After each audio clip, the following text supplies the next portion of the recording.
It's game day. Here we go. Pacers, Cavs, and a chance for the Pacers to wrap up the series. You got to be pumped up. Welcome to Tuesday, everyone. I am Brett Rump. This is the Sports Rush. Glad you're joining us for this special preview of the Pacers Cavs Game 5 tonight in Cleveland.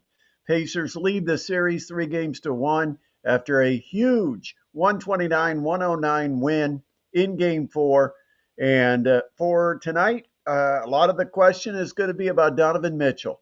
If Donovan Mitchell can't play, Cavs are going to have a tough time keeping pace with the Indiana Pacers offense.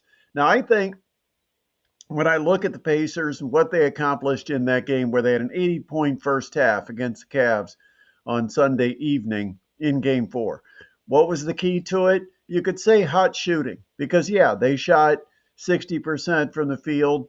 They were 30 of 50 in the first half. They were hitting 50% of their threes. That you could say the shooting was the difference. And in some ways, shooting was very important. But what really led to the Pacers shooting is the way they had their ball movement. High number of assists. Pacers assisted on a very high percentage of their buckets. They shared the ball, they moved the ball, they were very crisp with their passing. They went inside, outside, they went down low, up high, they went wing to wing, side to side. They did everything they had to do to create opportunities for good looks.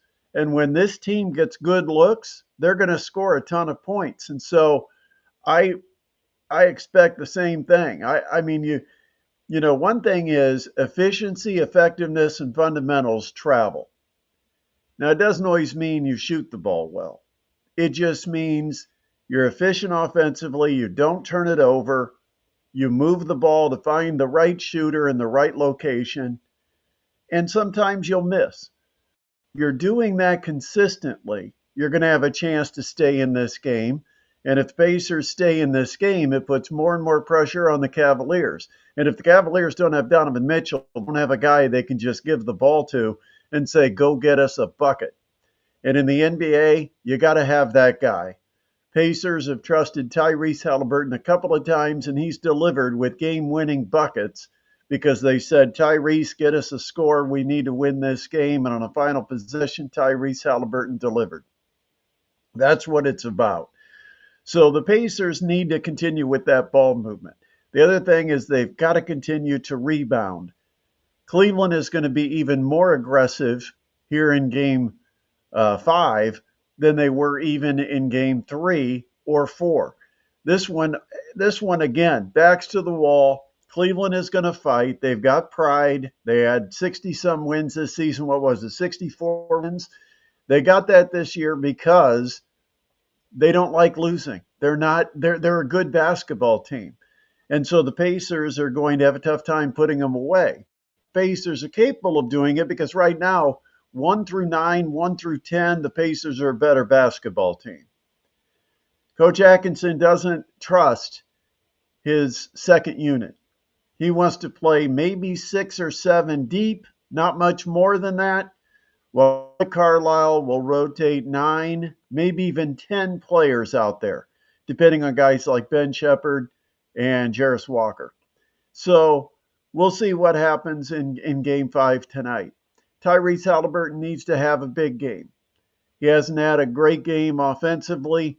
I mean, he's been good, but certainly not great. We haven't seen that 25, 26 point, 10 assist, 12 assist type of game. So I expect Tyrese Halliburton to show that he is truly one of the elite players in the NBA and deliver here in a big game 5. We'll see what happens. I like the Pacers with points. You're giving 7.5 to the Pacers. I'll take the 7.5. I'm more than happy to take 7.5 points in a game that I feel Cleveland might be shorthanded, even if Don Mitchell plays because he's forced to play, and I would expect him to play. I mean, they'll take that sucker up like a cast if they have to get him out there, and I think he wants to be out there. So I would expect he's going to try to give it a go. But is he going to be 100%? Probably not. So to me, it's going to come down to the Pacers' ball movement, especially against that zone defense. If Cleveland goes to that zone, the Pacers have to rebound. The Pacers will have to hit some shots, but defensively, they've got to put in the same kind of effort and match the effort of Cleveland.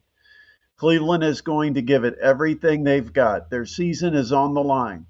And the Pacers have to approach this game like it's their season that is on the line. It's going to be a good one. Game 5, Cleveland tonight. Let the fun begin. Also tonight, we've got the TinCaps starting a series against West Michigan, which ultimately could propel the TinCaps into first place. They need to win 4 out of 6.